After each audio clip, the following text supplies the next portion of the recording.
नमस्कार, सीएनबीसी आवाज पर आप सभी का स्वागत है। मैं हूं श्रेया ठाकुर और लेकर आई हूं आपका फेवरेट शो आवाज एंटरप्रेन्योर। यहां हम बात करते हैं उन ब्रांड्स की जो भारत में इनोवेशन और क्वालिटी के नए स्टैंडर्ड सेट कर रहे हैं, साथ ही स्टार्टअप इकोसिस्टम के नए ट्रेंड्स, इंस्पायरिंग स्टार्टअप स्टोरीज और स्टार्टअप वर्ल्ड के बड़े मुद्दों पर भी होगी चर्चा। भारत में फिल्म फाइनेंसिंग का तरीका बदलने की तैयारी में है। अब तक जहां फिल्मों में निवेश ज्यादातर ट्रेडिशनल और फॉर्मल तरीकों से होता था, वहीं सिनेनाउ इसे एक ऑर्गेनाइज्ड और इन्वेस्टेबल एसेट क्लास बनाने की दिशा में काम कर रही है। रोहित डालमिया के लीड में कंपनी ने 1350 करोड़ के फिल्म टेक फंड की शुरुआत की है। इसका मकसद फिल्म इंडस्ट्री में पारदर्शिता, बेहतर गवर्नेंस और रिस्क मैनेज करते हुए निवेश का नया मॉडल तैयार करना है। सिनेनाउ का मानना है कि भारत हर साल करीब 1500 से ज्यादा फिल्में बनाता है और ऐसे में फिल्म इंटेलेक्चुअल प्रॉपर्टी को एक मजबूत ऑल्टरनेटिव इन्वेस्टमेंट के तौर पर विकसित करने की बड़ी संभावना है। टेक्नोलॉजी और स्ट्रक्चर्ड फाइनेंस के मेल से कंपनी फिल्म निर्माताओं को फंड जुटाने का नया रास्ता और निवेशकों को बेहतर रिटर्न का अवसर देने की कोशिश कर रही है। तो आज इन्हीं मुद्दों पर डिटेल में जानेंगे और चर्चा के लिए हमारे साथ स्टूडियो में जुड़े हैं सिनेनाउ के chairman and managing director Rohit Dalmia. Rohit, thank you for joining us today. Thank you very much. सबसे पहला सवाल तो यही कि भारत में फिल्म फाइनेंसिंग का सिस्टम अभी काफी बिखरा हुआ है, राइट? तो सिनेनाउ का आइडिया कैसे आया और साथ ही आपका मॉडल इस पूरे इंडस्ट्री को कैसे बदलने वाला है? तो देखिए, जैसे आपने कहा कि आप सब जानते हैं इंडस्ट्री वैसे काफ़ी अनऑर्गेनाइज्ड है, डिसिप्लिन भी थोड़ा कम है और गवर्नेंस नहीं है। इसकी वजह से अगर आपके पास 1 करोड़ रुपए है या मेरे पास 1 करोड़ रुपए है तो हम इस इंडस्ट्री में पैसा नहीं लगाते हैं। क्यों? क्योंकि एक तो अपने को इंडस्ट्री समझ में नहीं आती है, एंड सेकेंड थिंग इज़ कि अब थोड़ा डर लगता है कि पैसा सही तरीके से यूज़ होएगा नहीं होएगा, पिक्चर बनेगी नहीं बनेगी, आरओआई आएगा या नहीं आएगा। तो ये लैक ऑफ ट्रांसपेरेंसी की वजह से बिजनेस में पैसा कम आता है। इंडस्ट्री बहुत बड़ी है और जो बड़े बिलियनर्स हैं, चाहे वो फैमिली ऑफिसेस हो, चाहे इंस्टीट्यूशनल हेज फंड्स हो, वो इस इंडस्ट्री में पैसा नहीं लगाना चाहते। हमने यहाँ पे अपॉर्चुनिटी देखी। अगर हम ये अनऑर्गेनाइज सेक्टर को ऑर्गेनाइज कर सकते हैं, सही गवर्नेंस ला सकते हैं, जो रिटर्न्स आते हैं उसको ट्रांसपेरेंटली इन्वेस्टर्स को दिखा सकते हैं, तो एक इंस्टीट्यूशनल कैपिटल का फ्लो बन सकता है। तो हमारा मकसद ये है कि भाई हम एक बैकबोन बने, हम एक स्ट्रक्चर इस्टेब्लिश करें। हम इंडस्ट्री को चेंज करने नहीं आए हैं। हम चाहते हैं कि इंडस्ट्री में कांस्टेंट कैपिटल फ्लो रहेगा तो क्रिएटिव कम्युनिटी अपने आप बढ़ेगी। सो दिस अनऑर्गेनाइज पार्ट जो है, इसको हम टैकल कर रहे हैं from a capital and a technology stand point. Okay, तो हैविंग सेड दैट, अभी आपने 1350 करोड़ के फिल्म टेक फंड का ऐलान किया है, तो ये फंड, ये पैसा आप कहाँ डिप्लॉय करेंगे, किस प्रोजेक्ट्स पर लगाने का सोच रहे हैं, कौन से फिल्म्स और कौन से स्टेज पर इसको आप डिप्लॉय करने का सोच रहे हैं? हमारा टारगेट, हमारा जो फंड का टर्म है वो 6 साल का है। हमारी कोशिश ये रहेगी कि हम 30+ फिल्म्स इस 6 साल में कंप्लीट करें। 60% फोकस हमारा रीजनल सिनेमा पे है, 40% जो अपन मेन स्ट्रीम पैन इंडिया वाला सिनेमा देखते हैं। जहाँ तक जॉनरास का सवाल है, बहुत वैराइटीज़ हैं, ओल्ड फॉर्मेट्स भी हैं, नए फॉर्मेट्स भी हैं, जहाँ पे आप ये देखेंगे कि जो जितना हम अपने आप को डिवर्सिफाई करेंगे उतना हमारा भी रिस्क मिटिगेट होता है और दूसरा उतना क्रिएटिव कम्युनिटी को बूस्ट भी मिलता है। सो एनीवे फ्रॉम 3 करोड़ से 300 करोड़ तक का पर फिल्म हम बजट रखते हैं। सबसे ज़रूरी तो नेचुरली स्क्रिप्ट होती है, प्रोफाइल होती है।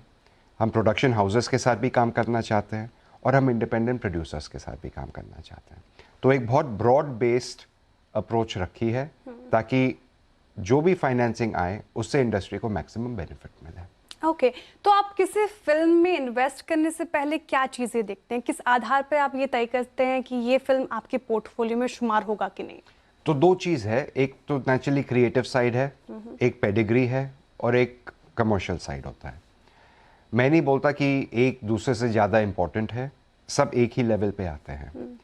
क्रिएटिव में आपकी स्क्रिप्ट हो गई, राइट। उस स्क्रिप्ट पे कौन सा टैलेंट अटैच हो सकता है, कौन उसको डायरेक्ट करेगा, और क्या उसकी क्रिएटिव वाइबिलिटी बनेगी in terms of intellectual property. IP एक ऐसी चीज़ है कि आर्ट जैसे हो सकता है। आप बोल सकते हो कि ये पेंटिंग 5,000 रुपए की है, मैं बोल सकता हूँ ये पेंटिंग 5 लाख रुपए की है। राइट। सेम चीज़ सिनेमा में होता है। आप बोल सकते हो पिक्चर बहुत अच्छी है, आप वापस देखोगे। आप बोल सकते हो बहुत बुरी है, मैं किसी को रेकमेंड नहीं करूँगी। तो आईपी एक बहुत सब्जेक्टिव मैटर होता है, और इसी के गेम के बीच में आपकी क्रिएटिव इकोनॉमी को इनकरेज करना चाहिए। तो creative is a big part of the overall mix. Second, naturally other side पे आता है कमर्शियल। हम कमर्शियल वाइबिलिटी देखते हैं, ये देखते हैं कि भाई उसका सीओपी बैलेंस्ड है कि नहीं, कॉस्ट ऑफ प्रोडक्शन, उसकी मोनेटाइजेबल वैल्यू क्या है, जब ये रिलीज़ होएगी थिएटर से क्या प्रोजेक्शंस आ सकते हैं, हम सैटेलाइट डिजिटल म्यूज़िक में क्या नेगोशिएट कर सकते हैं, क्या मिक्स बन सकता है। ये दो मेन क्राइटेरियाज होते हैं। बीच का जो होता है वो पेडिग्री है। आज हम बोले कि भाई कोई बड़े प्रोडक्शन हाउस से काम करेंगे जिन्होंने 100 फिल्में बनाई हैं, 200 फिल्में बनाई हैं, लेकिन हम उसको फॉर ग्रांटेड नहीं लेते हैं। ठीक है। एट द सेम टाइम कोई नया फिल्म मेकर है, उसका पोटेंशियल है, हम चाहते हैं कि वो किसी प्रोडक्शन हाउस से पार्टनर करे, हम वो पार्टनरशिप कराएं ताकि आउटपुट भी अच्छा निकले और उसको सही लेवल का सपोर्ट और एक्सपीरियंस भी मिले। तो it is about the community more than it is just कि हम प्रोडक्शन हाउसेस को फाइनेंस करने के लिए आए हैं। हम फाइनेंस हमारे लिए एक फंक्शन है, फाइनेंस हमारा गोल नहीं है। क्रिएटिविटी को आप ज़्यादा एम्फेसिस हम क्रिएटिविटी को और एक सिस्टम के इकोसिस्टम को, क्योंकि अगर पैसा आता गया और साथ में क्रिएटिव इकोसिस्टम उसको अब्जॉर्ब करता गया, आउटपुट भी प्रॉफिटेबल आता गया, तो ये एक इनडेफिनिट साइकिल बन जाती है। एंड ये एक ऐसी साइकिल है, हर इंडस्ट्री में ये होता है। आज कोई भी आप ऑर्गेनाइज इंडस्ट्री ले लो, आप टेक्सटाइल्स ले लो, आप स्टील ले लो, कोई भी ऑर्गेनाइज इंडस्ट्री ले लो, सब में एक सिस्टम है, एक प्रोसेस है, एक गवर्नेंस है, डिसिप्लिन है। ये एक इंडस्ट्री ऐसी है जिसमें है बट कम है, तो उसको हम बढ़ावा देना चाहते हैं ताकि आगे जाके हमारे प्लेटफॉर्म को यूज करके या हमारे स्ट्रक्चर को यूज करके इंडस्ट्री थ्राइव कर सके। तो आप कह रहे हैं कि आईपी भी एक निवेश करने लायक एसेट जरूर होगा। एब्सोल्युटली। आज आप ये देखिए, फिल्म अगर आप एक प्रोडक्ट जैसे मानेंगे, तो ये प्रोडक्ट और एक घर का किचन का प्रोडक्ट या कोई आपके कपड़ों का प्रोडक्ट, कोई फर्क नहीं है। बिजनेस में क्या होता है, आप ये देखते हो कि भाई मेरा प्रोडक्ट कस्टमर खरीदेगा या नहीं। हम ये देखते हैं फिल्म को ऑडियंस देखेगी या नहीं। आप ये देखते हो कि भाई एक प्रोडक्ट को आप 1 लाख बार बना के 1 लाख लोगों को बेचते हो। फिल्म यहाँ पे थोड़ा हटके है। क्यों? क्योंकि फिल्म में हर प्रोडक्ट एक नया प्रोडक्ट बनना पड़ता है। तो इस क्रिएटिव इकोनॉमी को सपोर्ट करने के लिए हमने ये स्ट्रक्चर बनाया है। तो in the long run IP एक एसेट क्लास जरूर बनेगा। हम माइंडसेट चेंज करना चाहते हैं कि आईपी का मतलब फिल्म होता है, ऐसा नहीं होता है। आज आप शेयर्स खरीदते हैं, चाहे स्टील कंपनी के खरीदते हैं, चाहे टेक्सटाइल के खरीदते हैं, चाहे रियल एस्टेट कंपनी के खरीद, ऐसे ही आप शेयर्स फिल्म इंडस्ट्री का क्यों नहीं खरीद सकते। सो वो हमारा टारगेट है कि इसको ये नहीं देखा जाए ये फिल्म चलेगी या नहीं चलेगी, वो तो हर प्रोडक्ट के साथ होता है। आप कोई भी नया ब्रांड लॉन्च करोगे, कोई भी इंडस्ट्री में लॉन्च करोगे, या तो वो प्रॉफिट करेगा या वो लॉस करेगा। तो इसको ऐसे नज़ारे से देखा जाए कि ये एक स्ट्रक्चर्ड, गवर्न, डिसिप्लिन इंडस्ट्री है, तब जाके उसकी वैल्यू निकलेगी, तब जाके उसका आईपी इन्वेस्टेबल होएगा और लोग उसमें इन्वेस्ट करेंगे from a institutional side also, and I hope future में from a retail side also. That's a big question. I will get into that. लेकिन रोहित, जैसा कि आपने कहा कि सब में प्रॉफिट एंड लॉस दिखता है, एंड एंटरटेनमेंट बिजनेस इतना बड़ा है और रिस्क भरा भी है, तो इन्वेस्टर्स को आप कैसे कन्विंस करते हैं? आपने क्या बातें कही, आपकी क्या स्ट्रैटेजी है जो इन्वेस्टर्स आए और आपके आइडिया को अपनाए? कैसे कन्विंस किया आपने? हमने 2-3 चीजें इंप्लीमेंट करी है। मैं नहीं बोलता कि ये बिजनेस दूसरों बिजनेस से ज्यादा रिस्की है। मेरे हिसाब से ये एक मिथ है। जैसे कि मैंने कहा कि हर बिजनेस में 2 ही आउटकम्स होते हैं, या तो प्रॉफिट होता है या लॉस होता है। सेम चीज़ यहाँ पे भी होती है। लेकिन हमने क्या किया कि एक पहली बात तो हमने एक 6 साल का टाइम पीरियड लिया जिसमें हम रिलीज विंडो के साथ थोड़ा प्ले कर सकते हैं। अगर यही फंड मैं 1 साल के लिए लॉन्च करूँगा तो हो सकता है मेरे को रिलीज विंडो नहीं मिलेगी। तो एक तरीके से जब प्रोडक्ट बन जाता है उसका सही टाइम क्या है रिलीज करने का, उसके लिए पेशेंट कैपिटल चाहिए। ओके। नॉट कि आज फिल्म बन गई, मेरे उधार बाकी हैं, लोग मेरे सर पे बैठे हैं, मेरे को पिक्चर रिलीज करनी है, चलेगी चलेगी नहीं चलेगी नहीं चलेगी। हमारे सिचुएशन में क्योंकि हम 100% फाइनेंसिंग करते हैं, हम जो आगे की इकोनॉमिक्स है हम उसको भी कंट्रोल करते हैं। तो दैट इज स्टेप नंबर 1। दूसरी चीज, हम 30+ फिल्म कर सकते हैं। अब वो 30 भी हो सकती है, 60 भी हो सकती है, डिपेंडिंग कि हर फिल्म का एवरेज बजट क्या निकल के आता है। जितनी फिल्में हम करेंगे उतना हमारा रिस्क डिवर्सिफाई होता है। थर्ड, हमारा जो टीम है that is from the industry, from the entertainment industry और फ्रॉम द फाइनेंस इंडस्ट्री। तो हमने ये, एंड टेक इंडस्ट्री, तो हमने ये 3 सेक्टर्स को मर्ज करके हमारी टीम बनाई है। उससे रिस्क इसलिए मिटिगेट होता है क्योंकि there is no one man show. आज मैं चेयरमैन हूं, मेरा भी वोटिंग राइट्स है, बट मैंने अपने लिए एक वीटो राइट नहीं रखा है। क्यों? क्योंकि मैं जानता हूं कि मैं क्रिएटिव कम्युनिटी को जस्टिफाई नहीं कर सकता, मैं इस इंडस्ट्री से नहीं हूं। But at the same time capital और टेक्नोलॉजी की मेरी काफ़ी नॉलेज है। तो इस हिसाब से हमने टीम को ऐसे स्ट्रक्चर किया है कि जो भी गवर्नेंस आए, जो भी स्ट्रक्चरिंग आए, जो भी रिजल्ट निकले, वो एक फेयर एंड बैलेंस्ड रिजल्ट निकले। थर्ड, जहाँ तक मोनेटाइजेशन का सवाल है या इन्वेस्टर के रिटर्न का सवाल है, हमने उसमें एक टेक्नोलॉजी भी इंप्लीमेंट करी है विच इज़ टोकनाइजेशन। वो थोड़े टाइम बाद इंप्लीमेंट होगी, इसलिए उसमें ज़्यादा डीप जाके अभी फ़ायदा नहीं है। बट वो एक इन्वेस्टर्स को के लिए कॉन्फिडेंस लेवल भी बिल्ड करता है और एक आईपी को ट्रेडेबल भी बनाता है। तो अगर आपने पैसा लगाया है, आप 6 साल तक स्टक नहीं हैं, आपके पास एक एग्जिट विंडो मिलती है जो हम टोकनाइजेशन के थ्रू उनको अब इम्प्लीमेंट करने वाले हैं। वो आगे जाके इंप्लीमेंट होगी एक बार हमारी पूरी स्लेट लॉक हो जाए उसके बाद। ठीक है, तो थोड़ा और डिटेल में समझना चाहूंगी सिने नाउ का रेवेन्यू मॉडल काम कैसे करता है। तो आप मनी मेकिंग कैसे करेंगे? जब फिल्म हिट हो जाएगी तभी प्रॉफिट होगा या फिर कुछ म्यूजिक राइट्स के जरिए आपका रेवेन्यू मॉडल काम करेगा? तो रेवेन्यू मॉडल में हमारी प्रेफरेंस है कि हम थिएटर फर्स्ट मॉडल पे जाएं। हमने ये देखा है कि लैक ऑफ फाइनेंस की वजह से जितनी भी सैटेलाइट डिजिटल म्यूजिक राइट्स होती हैं वो प्री मैच्योरली मार्केट में बेची जाती हैं। नॉट बिकॉज वो सही टाइम है बेचने का, बट उस टाइम प्रोड्यूसर को कैपिटल की बहुत अर्जेंट रिक्वायरमेंट होती है।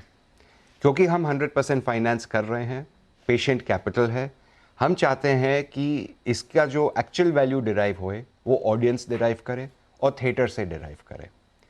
उसके बाद हम कॉल लेंगे कि भाई इसकी एज अ बंडल, कि भाई हमारी 30 फिल्में हैं या 50 फिल्में हैं, उसको हम एज अ बंडल कैसे उसकी एसडीएम राइट्स आगे बेची जाए। तो हमारे लिए सैटेलाइट डिजिटल म्यूजिक ओटीटी सब चीज़ ऑन द टेबल है, बट हम उसके लिए जल्दबाजी नहीं करना चाहते हैं। ओके, ठीक है, गॉट इट। अच्छा, एक बड़ा नाम सिद्धार्थ रॉय कपूर का जुड़ा है सिने नाउ के साथ।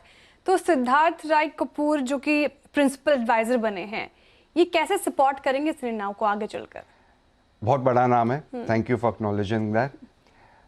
हमारे यहाँ जितने भी टीम मेंबर्स हैं, आगे हम उनको और भी रिवील करेंगे। कोई भी हमारे यहाँ ब्रांड एम्बेसडर नहीं है, कोई भी हमारे यहाँ पेड सेलिब्रिटी नहीं है।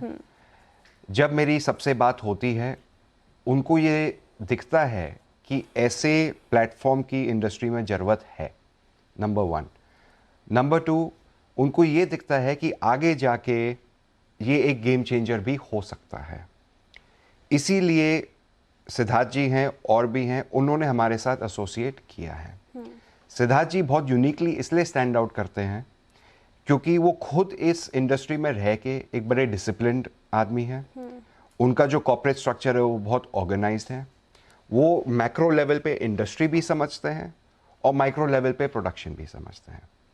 तो हम उनसे बहुत एडवाइस लेते हैं रिलेटेड टू हमारा स्ट्रक्चर, रिलेटेड टू हमारी स्ट्रैटेजी, हमारी टीम किसको ऑनबोर्ड करना चाहिए, कौन इस पोजीशन में फिट आ सकता है, नहीं आ सकता है, और आगे जाके जो हमारी ग्रोथ होएगी उसमें वो बहुत इंस्ट्रूमेंटल रहेंगे।